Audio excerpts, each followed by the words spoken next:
ಎಲ್ಲರಿಗೂ ನಮಸ್ಕಾರ. ನಾವಿವತ್ತು ಅಂಜೂರ ಹಣ್ಣಿಂದ ಒಂದು ಹೆಲ್ತ್ ಡ್ರಿಂಕ್ ಮಾಡ್ತಾ ಇದ್ದೀವಿ. ಬೇಕಾಗಿರುವ ಸಾಮಗ್ರಿಗಳು, ನಾನಿಲ್ಲಿ 1/4 kg ಅಂಜೂರ ಹಣ್ಣು ತೊಗೊಂಡಿದ್ದೀನಿ. 3 ಖರ್ಜೂರ ಅರ್ಧ ಗಂಟೆ ನೀರಲ್ಲಿ ನೆನೆಸಿಟ್ಟಿದ್ದೀನಿ. ಜೇನುತುಪ್ಪ ಮತ್ತು 1 ಲೋಟ ಕಾಯಿ ಹಾಲು. ನೀವು ಬೇಕಾದರೆ ನಾರ್ಮಲ್ ಹಾಲು ಕೂಡ ಉಪಯೋಗಿಸ್ಕೋಬೋದು. ಯಾರಿಗೆಲ್ಲ ಲ್ಯಾಕ್ಟೋಸ್ ಇಂಟಾಲರೆನ್ಸ್ ಇರುತ್ತೋ ಅಥವಾ ಹಾಲು ಇಷ್ಟ ಆಗಲ್ಲ ಅಂತಂದರೆ ನೀವು ಈ ರೀತಿ ಕಾಯಿ ಹಾಲು ಯೂಸ್ ಮಾಡ್ಬೋದು. ನಾನಿಲ್ಲಿ ಅಂಜೂರದ ಹಣ್ಣಿನ ಸಿಪ್ಪೆಲ್ಲ ತೆಗೆದಿಟ್ಕೊಂಡಿದ್ದೀನಿ. ಆಮೇಲೆ ಖರ್ಜೂರನ 2 ತುಂಡಾಗಿ ಕಟ್ ಮಾಡಿ ಇಟ್ಕೊಂಡಿದ್ದೀನಿ.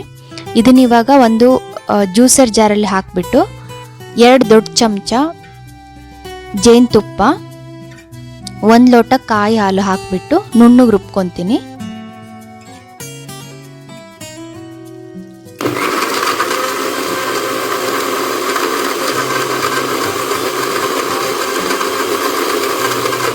ನುಣ್ಣಗೆ ರುಬ್ಕೊಂಡಾದ್ಮೇಲೆ ಒಂದು ಸರ್ವಿಂಗ್ ಗ್ಲಾಸಿಗೆ ಹಾಕಿದ್ರೆ ಈ ಡ್ರಿಂಕ್ ರೆಡಿ ಆಗುತ್ತೆ.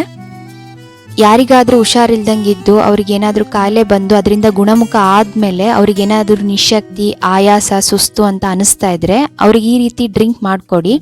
ಅವರು ಭಾಳ ಬೇಗ ಚೇತರಿಸ್ಕೊತಾರೆ.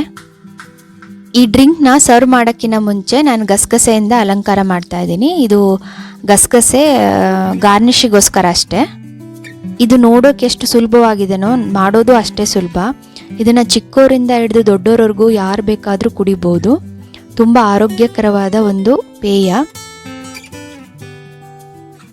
ನಿಮಗೆ ಜೇನುತುಪ್ಪ ಬೇಡ ಅಥವಾ ಕಾಯಲ್ಲಿ ಬೇಡ ಅನಿಸಿದ್ರೆ ನೀವು ಸಕ್ಕರೆ ಅಥವಾ ಬೆಲ್ಲ ಮತ್ತು ನಾರ್ಮಲ್ ಹಾಲು ಕೂಡ ಹಾಕ್ಕೊಂಬಿಟ್ಟು ಈ ರೆಸಿಪಿನ ಮಾಡ್ಕೋಬೋದು. ಕೊನೆಯದಾಗಿ ಅಂಜೂರ ಹಣ್ಣು ತಿನ್ನೋದ್ರಿಂದ ಏನೆಲ್ಲ ಪ್ರಯೋಜನಗಳಿದೆ ಅಂತ ನಾನು ಇಲ್ಲಿ ತಿಳಿಸ್ತಾ ಇದ್ದೀನಿ. ಧನ್ಯವಾದಗಳು. ಪ್ರತಿಭಾಸ್ ಗ್ಯಾಲರಿ.